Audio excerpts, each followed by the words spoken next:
அவ்வளோ வேகமாக இருப்பாங்க. அடுத்து இன்றைய பாரிஸில் பார்த்திங்கன்னா அந்த ஷேர் ஆட்டோவும் அதுவும் இதுவும் பார்த்தா அது அதனுடைய இயற்கையாகவே அமைஞ்ச அமைப்பு.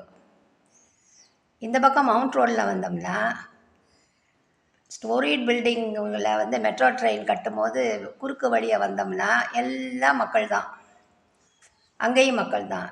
சென்னையில் எங்கே குறுக்க நெடுக்க போனாலும் மக்கள் தான். அப்படிப்பட்ட மக்கள் எங்கள் சென்னைன்னு மாறுதட்டிக்கிறதுல என்ன தப்பு இருக்குது? பாரஞ்சித் சொல்கிறதுல எங்கள் சென்னைன்னு பாரஞ்சித் சொல்கிறதுல என்ன தப்பு இருக்குது? நீங்கள் சென்னையை வலம் வந்தவங்களா இருந்தீங்கன்னா ஒவ்வொரு நூக்கன் கார்னர் போனால் மக்கள் இருக்காங்க. ஆனால் சுகமான வாழ்க்கை, பங்களா, இதுதான் மக்களுடைய கனவாக இருந்தால் அப்போ ஹிட்லர்